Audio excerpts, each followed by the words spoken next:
Welcome to Draw Tip Tuesday. Here's your weekly dose of inspiration to build a creative habit. One drawing at a time. Brought to you by Sketchbook Skool. Hi! Here's a question I get a lot. How do you do skin tones when you're drawing? Well, skin tone is just not one color. Everybody's skin has a different tone and color and complexion. So I don't really have an answer to that question, but I can show you how I approach drawing skin using colored pencils. But first, let's also take a look at how other artists approach this. I have a selection of books here from artists who draw people often and whose work I admire. Here's one of Felix Scheinberger's books. His work makes me wonder, do we need skin tone at all? Just a tad bit of watercolor and a few pencil lines might be enough. And here, bright pink on the cheeks, it's not the real color of skin, but it works so well. Look here, purple, red, blue, all these colors add up to skin tone. It's not photorealistic skin tone, but therefore maybe much more interesting. I love this too. People aren't pink, but using pink, like kids do, actually works really well. And he mixes again with purple and blue. I think it's also really important to leave a lot of blank paper space and also be bold and exaggerate. Look, just a bit of mark making is all you need to create the sense of a face and some color on it.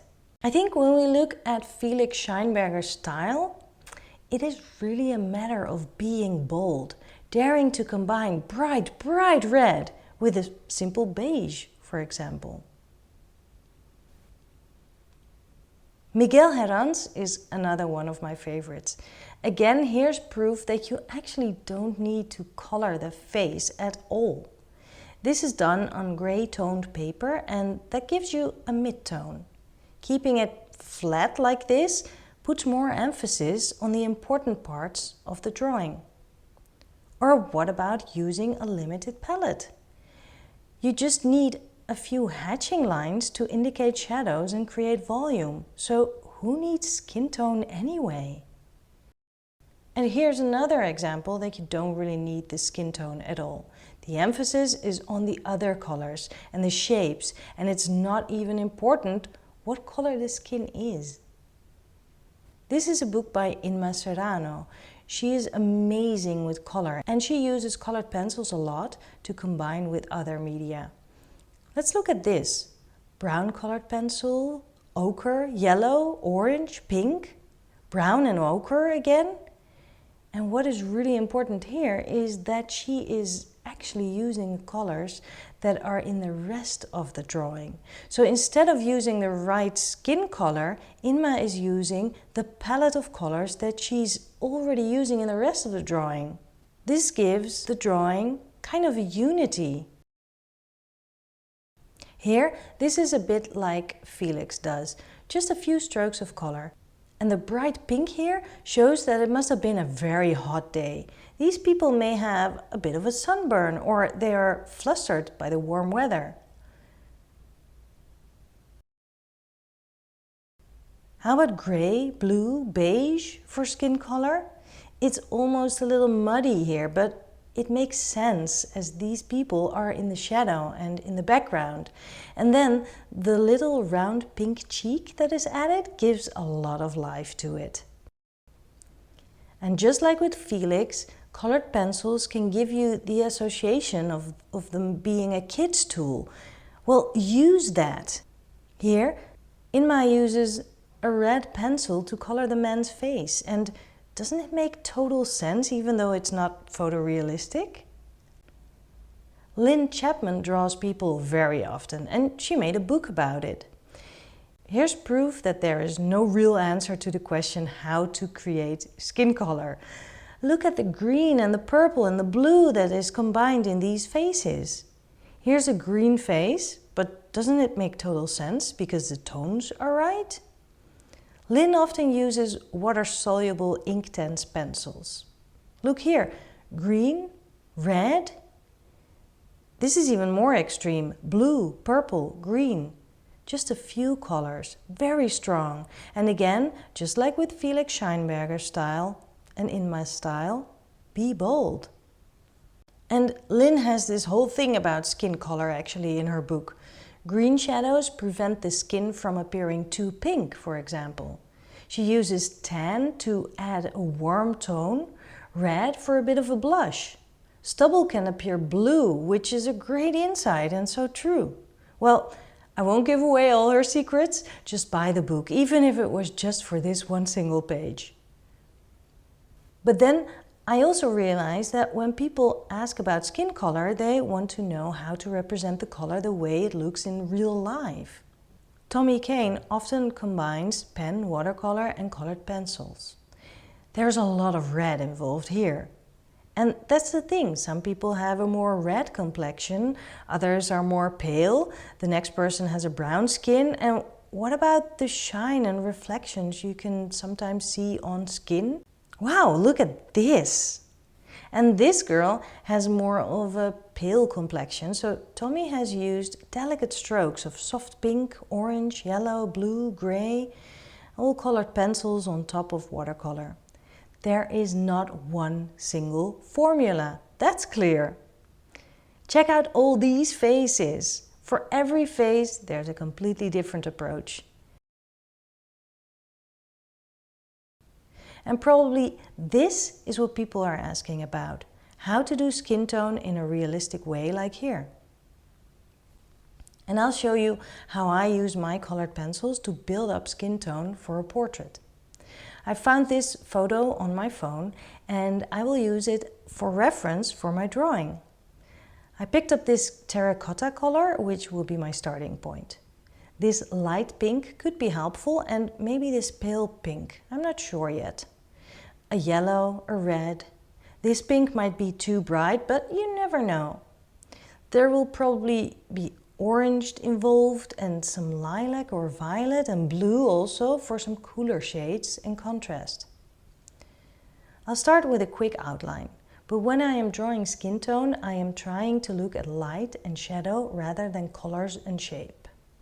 I can see so many colors here in that cheek. It's kind of pink, but it's not just pink. I actually see sort of an underlying yellow. And here is a white reflection, so I leave that white.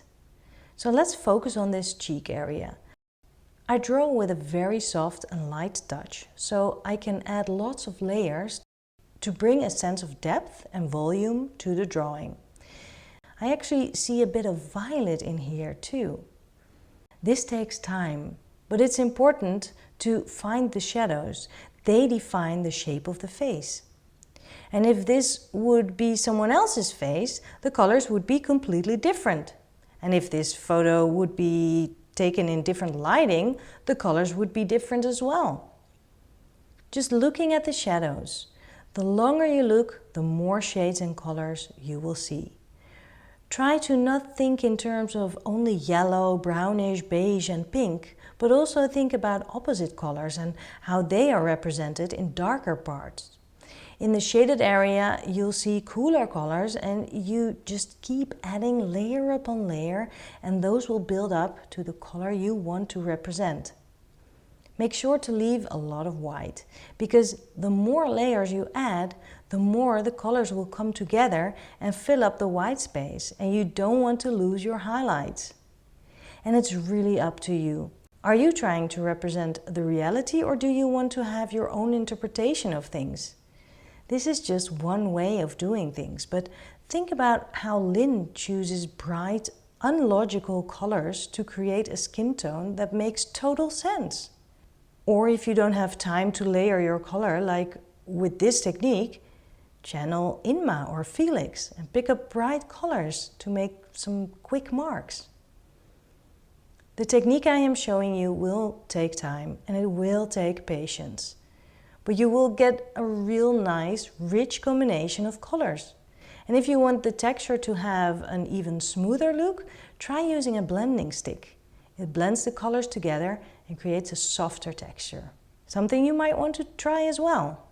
Well, I could go on forever because once you start this, it's kind of addicting and meditative, but I think this will do. So find a photo of your face or someone else's face, just a portrait. Make sure that the lighting is good in the photo, so you have a clear understanding of where the shadows are and where the light source is and where the highlights are, because that will make things a lot easier to create depth and volume. And then look at an area or the whole face to really see what colors are actually in there. So maybe at first it looks like it's just a pink or a beige or a brown, but when you keep looking, you actually see that that one color is built by many colors. And then pick your colors from your color pencil kit and start layering those colors until you have the desired effect. So you build up to that one whole color. You can use a blending stick as well if you like to smoothen things out. And if you don't have time or patience to use the technique that I just showed you, that is fine. Just try something else. Pick one pencil, one bright color, and make marks, or you know, use just that one little circle for a cheek, and maybe that's all you need for your portrait. So you can be bold, you can take your time, as long as you have fun. And I cannot wait to see what you make, so please post your art on social media using the hashtag DTTInAction. And I'll see you next week. Have fun!